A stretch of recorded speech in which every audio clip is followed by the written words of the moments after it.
Donc la troisième partie du témoignage. Donc j'en étais que voilà, à cette époque-là, j'écoutais voilà, Metallica, tout ça. Et que ça c'était allé de pire en pire, hein, vraiment ça allait de pire en pire, je vous dirais jusqu'à où c'est allé, mais voilà. Et je faisais des.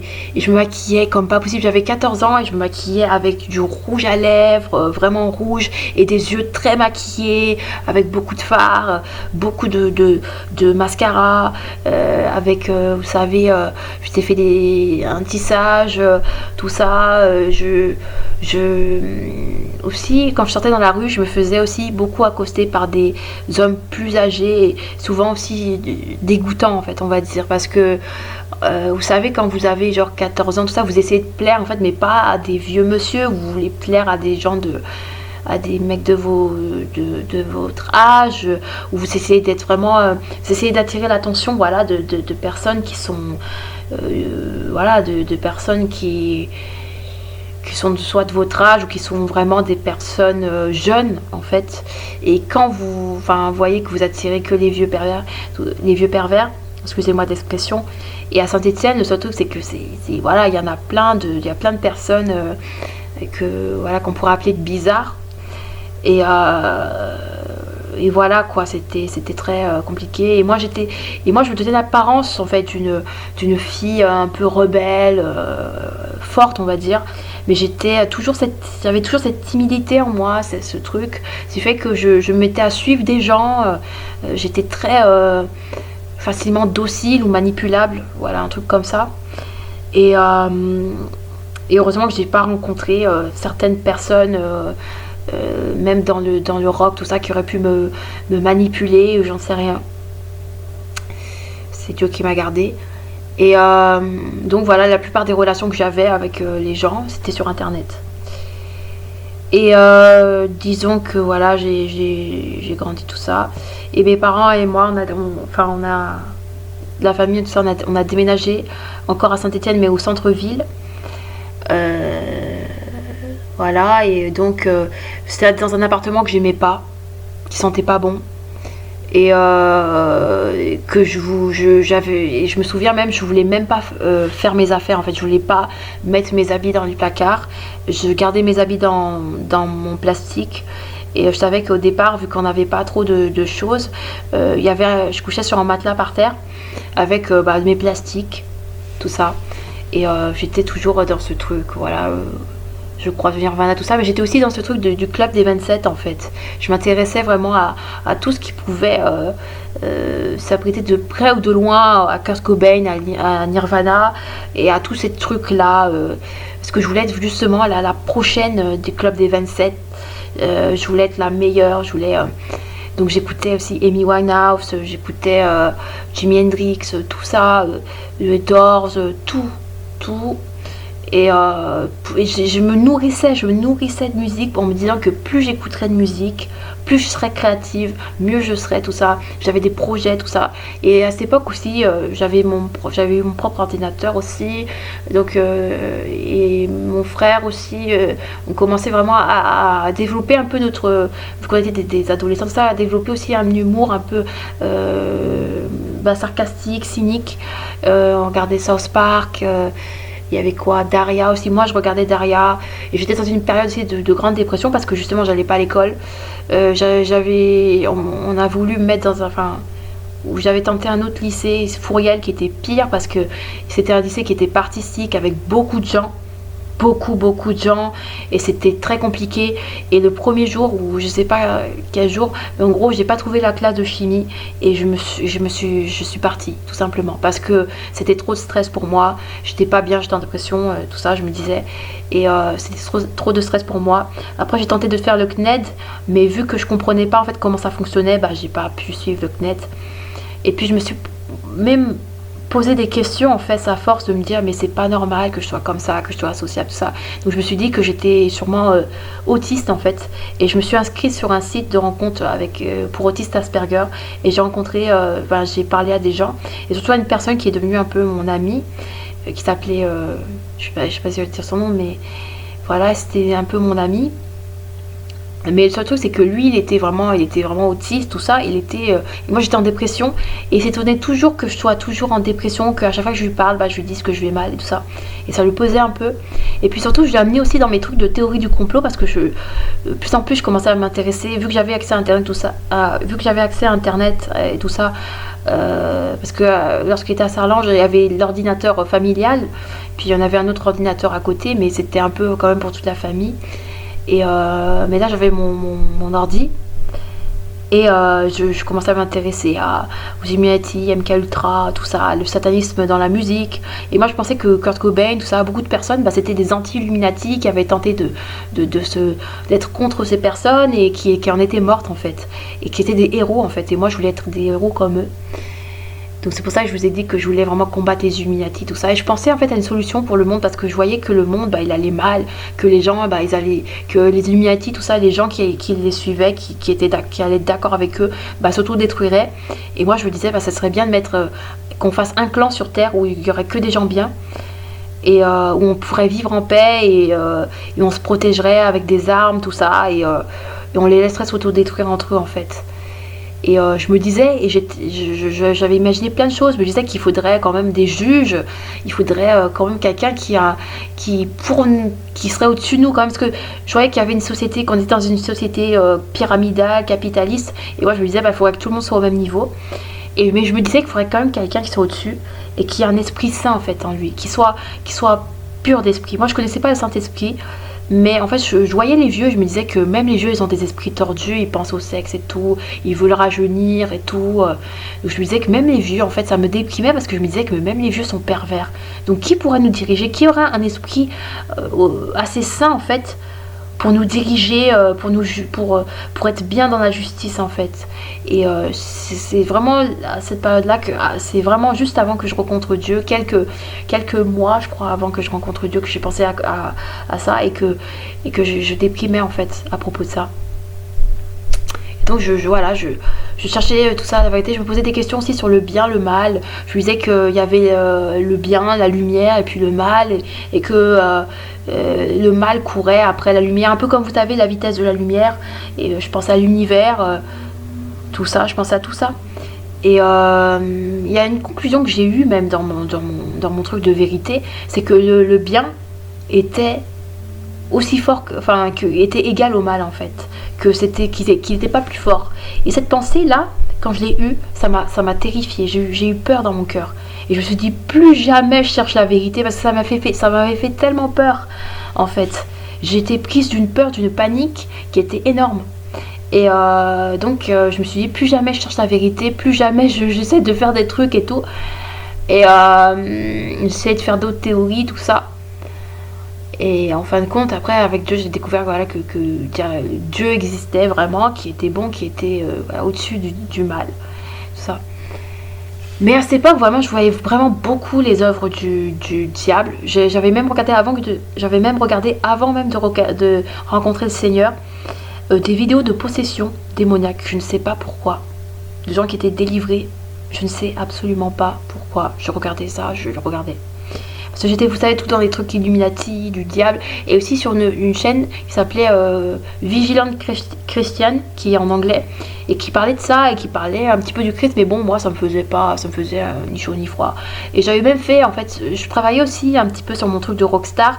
Et vu que je pouvais pas forcément, j'avais pas de groupe, donc je travaillais aussi sur des chansons, tout ça.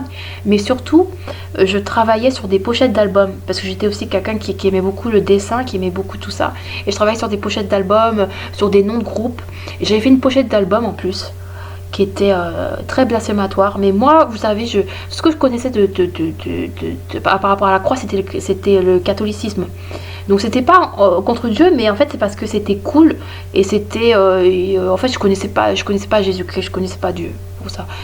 Pour moi, ma mère m'avait toujours dit que on croyait en Dieu parce que Dieu est là en fait. Dieu est ici, voilà, qu'on pouvait croire que Dieu était qui était autour de nous, qui était loin dans le ciel, mais Dieu ne faisait rien, Dieu ne se manifestait pas, Dieu ne parlait pas, voilà. Et donc voilà, je faisais mes pochettes d'albums, et sur une des pochettes d'albums, en fait, j'avais fait une espèce de fille qui ressemblait un petit peu à une religieuse. mais en version un peu punk, on peut dire, je ne sais pas, et qui faisait une croix avec des doigts d'honneur, avec ses deux doigts. Et voilà, après je connaissais pas, voilà, je demandais pardon Seigneur. Et, euh, et donc voilà. Et donc après quand j'ai connu le Seigneur, bah, j'ai tout jeté, hein. Nirvana, les trucs, pochettes d'albums, tous les dessins, tous les trucs. Parce que pour dessiner aussi j'étais très inspirée par le diable parce que je faisais des gribouillis un petit peu. Et je me laissais guider en fait. Et ce qui fait que je faisais des gribouillis, puis après ça donnait un espèce de dessin où ça faisait un peu des extraterrestres ou des trucs bizarres en fait. Et, et j'étais fière, j'étais contente de ces trucs parce que c'était bizarre, donc c'était cool, je ne sais pas. Vous voyez, au nom du cool, qu'est-ce qu'on peut faire, hein, c'est stupide. Et disons que j'étais dans ce truc-là, donc je continuais la guitare. Je voilà, j'ai même conduit mon frère à aimer ça aussi, Nirvana, et puis plus tard un groupe qui s'appelait les White Stripes. Parce qu'en bout d'un moment, en fait, j'en avais marre de Nirvana parce que je voyais que ça apportait rien de bien dans ma vie. J'étais extrêmement jalouse de Kurt Cobain et de son talent. Et je me disais, et aussi, je voyais que ça empirait en fait ma dépression, que je ne sortais pas de là en fait. Et que de plus en plus, en fait, j'étais dans un état, avant que le Seigneur vraiment me touche, j'étais au bord de la mort parce que j'aimais pas aller au médecin. J'étais quelqu'un de très pudique et puis très flemmarde aussi. Et je sentais en moi, parce que à cette époque aussi, je regardais beaucoup de films pornographiques. Beaucoup. Et des films pornographiques gays, tout ça. J'étais très dans ce truc-là, en fait. Et je voulais même, à cette époque, vu que je me trouvais pas belle et que j'arrivais pas à prendre soin de moi, je me disais, bah, je vais devenir un garçon. Je voulais carrément changer de sexe, en fait. Mais le Seigneur m'en a empêché. Et... voilà, j'étais dans ces trucs. Et j'imaginais même quand je serais une rockstar, tout ça, quand je serais avec mon mari, que voilà, il y aurait des situations, que l'amour, en fait, pour moi, je connaissais tout ce que je connaissais de l'amour, bah, c'était le sexe, en fait.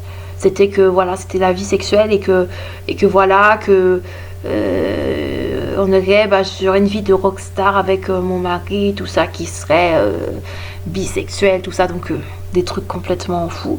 Et à la fois, j'espérais en une famille, en fait, que voilà, que j'aurais des enfants, tout ça.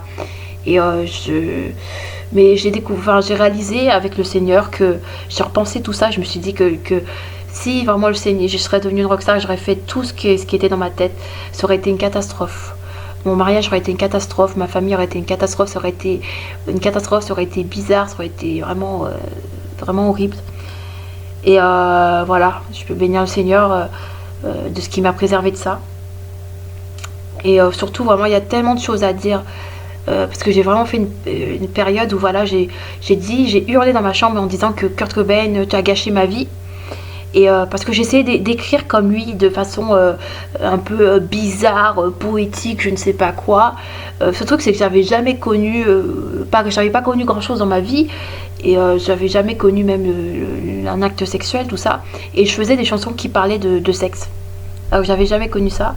Et j'essayais d'être aussi bizarre que lui parce que je me disais, lui il était en dépression, moi aussi. Donc pourquoi moi qui souffre, je peux aussi avoir du talent et écrire comme lui. Et j'avais cette obsession là. Et il y a beaucoup de personnes aussi qui ont ça aussi, cette obsession envers les artistes de leur groupe préféré, que ce soit Metallica ou j'en sais rien. Ils se disent mais c'est trop génial et tout ça, comment ils font pour écrire comme ça, moi aussi je veux écrire comme ça. Et puis on est dans une sorte de jalousie, on est dans une sorte de compétition où on veut faire mieux, on veut faire tout ça. Mais en gros, ce que j'ai réalisé, c'est que en gros c'est que tous ces gens, Kurt Cobain, tout ça, ils étaient inspirés par le diable. Et puis ils étaient des enfants du diable vu qu'ils sont morts, ils sont en enfer. Mais surtout qu'ils avaient sûrement dû passer un pacte et que ils avaient sûrement aussi peut-être la sorcellerie, c'était sûrement peut-être des trucs de sorciers, tout ça, qui avaient déjà la sorcellerie dans leur musique. Et vous savez, il y avait... je me suis rendu compte de deux choses. C'est qu'au départ, vous savez, comme je vous ai dit, je pensais que que Nirvana, que Kurt Cobain, en tout cas, était anti-Illuminati, tout ça.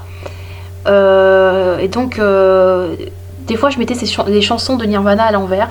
Et j'avais une chanson que j'écoutais à l'envers, qui disait nous devons être des esclaves, qui répétait ah oui, nous devons être des esclaves, ah oui, nous devons être des esclaves, ah oui, nous devons être des esclaves, en anglais.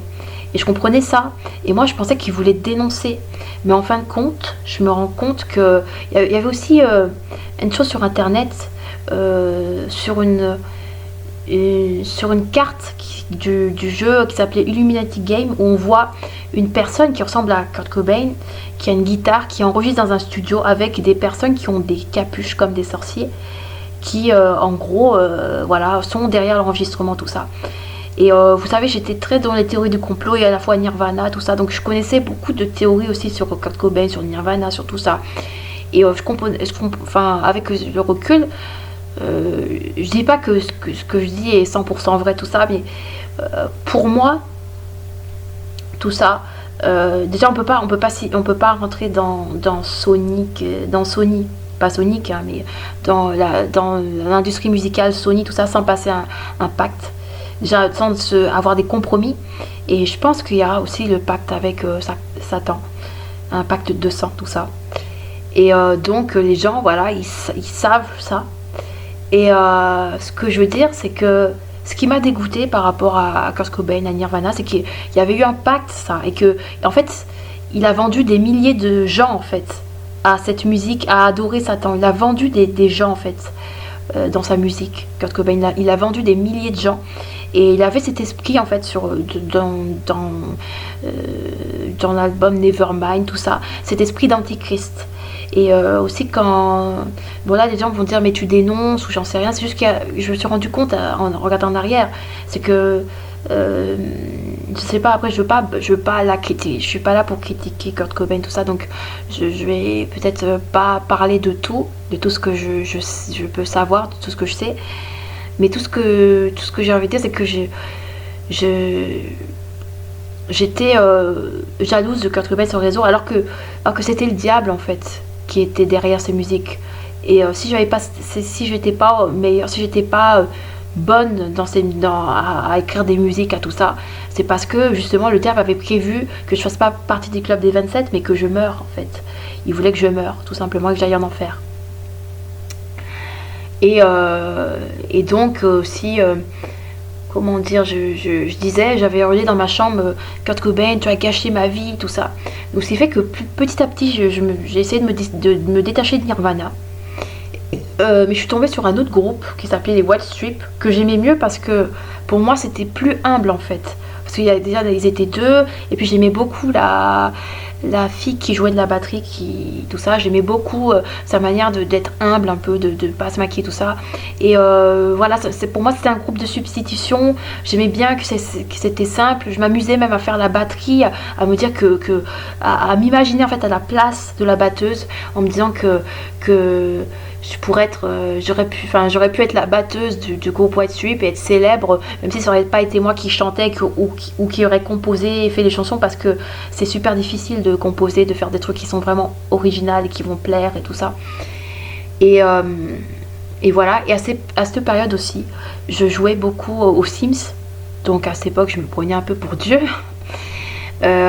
Et donc par ça aussi, Dieu m'a enseigné bien avant que je vienne en lui, parce que j'avais testé des choses en fait sur les Sims. J'avais fait un peu ma vie rêvée avec mon mari, mes enfants, tout ça, mais j'avais tout, mais j'étais pas heureuse parce que je m'ennuyais beaucoup sur les Sims, vu que c'était trop facile. J'avais réalisé mon rêve, tout ça, mais sur les Sims et tout ça. Et puis surtout, j'avais testé de tuer mon mari sur les Sims. Mon mari sur les Sims, hein, donc on se calme. Mais j'avais testé ça et ça m'a fait du mal. Et ça m'avait fait très très très mal. Et j'ai dit, plus jamais je recommence ça en fait. Plus jamais je tue mon mari, tout ça comme ça. Par négligence, tout ça. Parce que j'avais essayé de tenter de le tuer en le laissant mourir entre quatre murs sans qu'il puisse manger ou je ne sais plus quoi. Et j'avais aussi tenté ce qu'il y avait dans ma tête aussi sur les Sims, ce qui fait que d'avoir plusieurs partenaires en fait. Que en fin de compte, on fasse un ménage, on va dire, à plusieurs dans les Sims. Le seul truc, c'est que à cette époque, dans les Sims 3 ou les Sims 4, c'était pas possible en fait de se mettre avec plusieurs personnes. Donc quand quand tu flirtais avec plusieurs personnes, en fait, ça blessait l'autre personne. Et Dieu m'a enseigné un peu comme ça. Voilà, quand on essaie de draguer plusieurs personnes, en fait, ça blesse l'autre. Et que j'avais essayé de ce truc, mais ça n'avait pas fonctionné. Puis je me rends compte que c'était très pervers, mais avec le recul. Et voilà quoi, j'étais dans ce truc là et comme je disais, pour en venir là où j'étais, parce que j'ai un petit peu oublié, désolé. Donc, comme je disais, j'ai essayé des trucs sur les Sims donc un ménage à plusieurs. Et voilà, mes Sims se sentaient heurtés quand je draguais une autre personne ou je sais pas quoi. Donc après, bon, j'ai arrêté. J'ai fait ma petite famille sur les Sims, tout ça. J'ai recommencé plusieurs choses et tout ça. Mais bon, dans ma vie concrète, j'étais pas heureuse, c'est sûr. Et donc, je continuais tout ça. Et puis, j'écoutais aussi des musiques. Je commençais à revenir aussi aux musiques que j'avais entendues par le passé, quand j'étais petite. Notamment des musiques Paula Abdul, que ma mère elle m'avait donné son lecteur cassette. Donc, j'écoutais, quand j'étais petite, j'écoutais vraiment beaucoup, presque en boucle, Paula Abdul, en plus de la radio. Et ça aussi, ça m'a pas du tout aidé, pas du tout.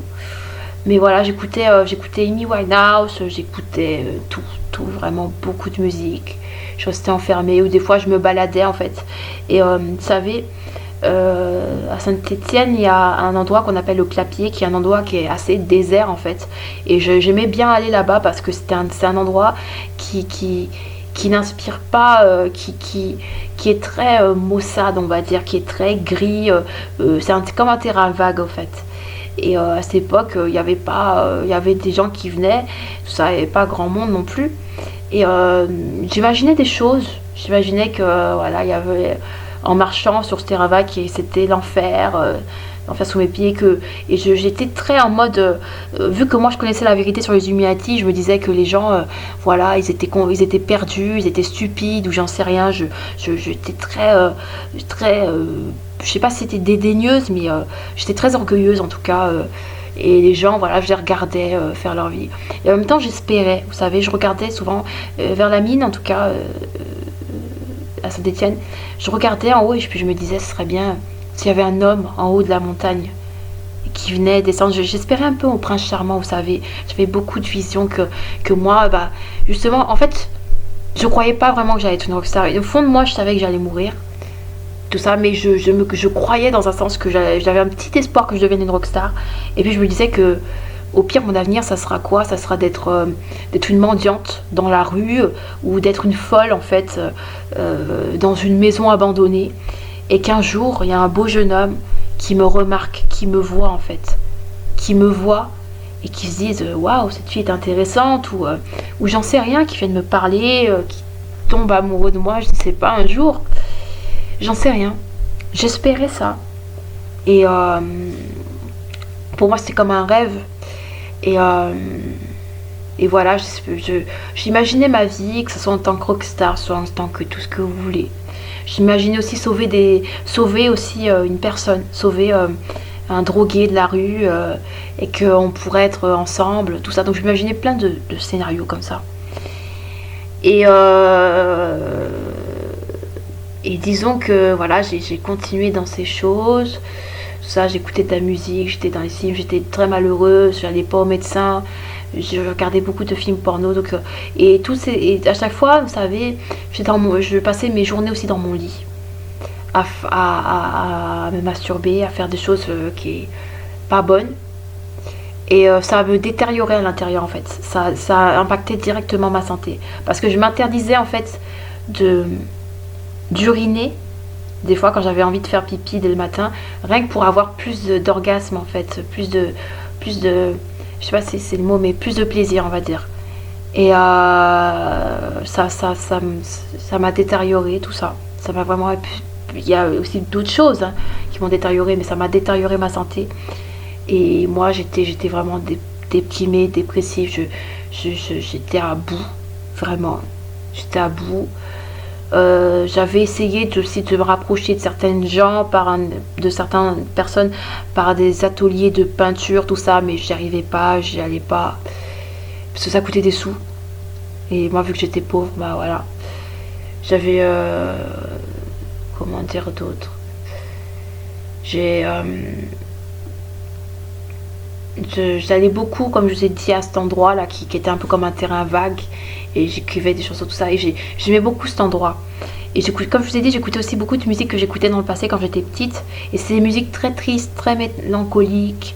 Et même il y a une période où on a eu un espèce de petit chien à garder, enfin un grand chien à garder quand même. Et je sortais là-bas la nuit, tout ça, avec cette musique mélancolique aux oreilles, très triste, très de déprime, tout ça. Et j'étais dans ce truc-là. Et même, ça m'arrivait des nuits, en fait. Dans une période où vraiment j'écoutais beaucoup Amy Winehouse. J'en pouvais plus de rester chez moi. J'arrivais pas à dormir. C'est comme si j'avais chaud, mais à l'intérieur, vous savez. C'est comme si mon âme avait très chaud, en fait. C'est comme si mon âme étouffait, voilà. C'est comme si mon âme étouffait et je devais sortir dehors. Et ça m'arrivait de sortir dehors, mais à 3h du matin, à 4h du matin, même quand il neigeait, une période où il neigeait, je sortais et j'étais désespérée. J'étais dans le désespoir. Et je me disais que ces histoires-là serviraient dans mon autobiographie lorsque je deviendrais une rockstar, un truc comme ça. Enfin bref. Avec le recul, en apprenant un peu plus de choses sur les trucs spirituels, je me suis rendu compte que c'était vraiment l'œuvre de la sorcellerie, parce que voilà, ils aiment bien les sorciers, tout ça, qu'on sorte vers 3h, 4h du matin dehors, tout ça. Et voilà, j'étais poussée à ça, à sortir le soir, tard le soir. Même des fois, je voulais vraiment rester dehors. Quitte à qu'il y avait des personnes dangereuses dehors, mais Dieu m'a protégée, m'a gardée. Et que dire aussi, dans ma famille, on a toujours eu des problèmes de pauvreté, aussi de désordre.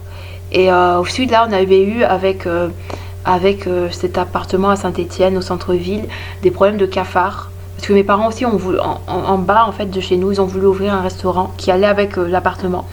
Mais ça s'est très mal passé. Et, même j'ai côtoyé des gens en fait qui étaient dans ce restaurant, qui était une espèce d'association.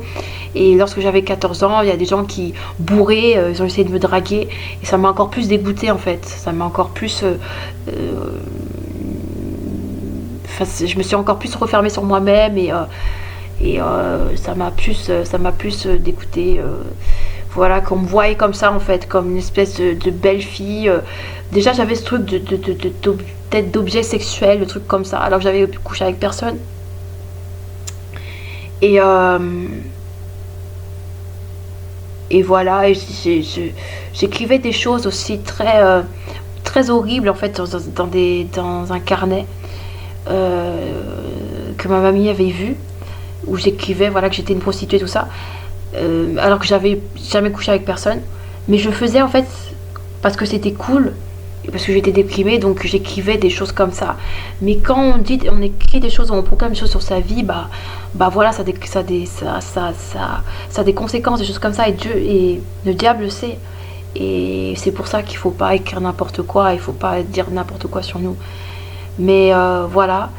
Et donc ça c'était une petite parenthèse, mais pour dire voilà que dans cet appartement en tout cas, on était, voilà, j'étais dans une situation où on était toujours pauvre, on avait des cafards, où c'était toujours un peu le désordre, où mon père aussi battait ma mère. Et c'est vrai que même petit, mon père faisait beaucoup de crises de jalousie, de paranoïa, et on a eu beaucoup de trucs traumatisants en fait quand on était petit. Surtout de ma mère aussi, qui des fois c'était même pas mon père qui l'avait tapé, mais qui avait pété un câble, et qui avait passé sa main à travers la vitre de la cuisine, parce qu'on avait une porte avec une vitre, et il y avait du sang, et on était très traumatisés, on hurlait, tout ça, et ma mère avait pété un câble parce qu'elle n'avait pas de quoi fumer, et elle devait s'occuper de nous 4, et c'était très compliqué. Et Et disons que voilà, mon père en tout cas, je sais pas trop si, je sais qu'il embrouillait beaucoup ma mère, il était très méchant, tout ça avec ma mère, enfin, il était très jaloux, il faisait des crises de jalousie, il disait qu'il avait trompé et tout ça. Voilà. Et en tout cas, dans cette période où j'étais adolescente, tout ça, je commençais aussi à boire des bières. C'était cool parce que mes parents, bon, ils disaient rien, c'était normal, c'était l'adolescence. Moi, j'avais 14, 20, 16 ans aussi, hein. Donc voilà. Et à boire d'alcool aussi. Et ça, j'avais commencé même depuis la campagne parce que j'étais trop déprimée. Mais pour en revenir vraiment au vif du sujet, euh, mon père battait ma mère, donc on voyait mon père battre ma mère par terre avec des coups. Et il y a ma soeur aussi, mais il y a ma petite soeur aussi qui a commencé à, vu qu'elle était devenue plus forte et qu'elle traînait avec des mauvaises personnes, elle commençait à manquer de respect à ma mère, à la frapper. Donc ma mère était frappée, elle était violentée devant nous, et moi et mon frère, on pouvait pas faire grand chose. Et en plus, moi j'étais dans ce truc de crise suicidaire, c'est-à-dire qu'à la moindre truc si on me frappait ou si on me disait quelque chose, bah, je prenais tout sur moi en fait. Je prenais tout sur moi au lieu de faire quelque chose à quelqu'un. Et c'est fait que j'avais tenté plusieurs fois de me suicider, de passer par la fenêtre. Et ma mère, je voyais qu'elle était désespérée parce qu'elle ne trouvait pas de solution. Elle se disait, mais,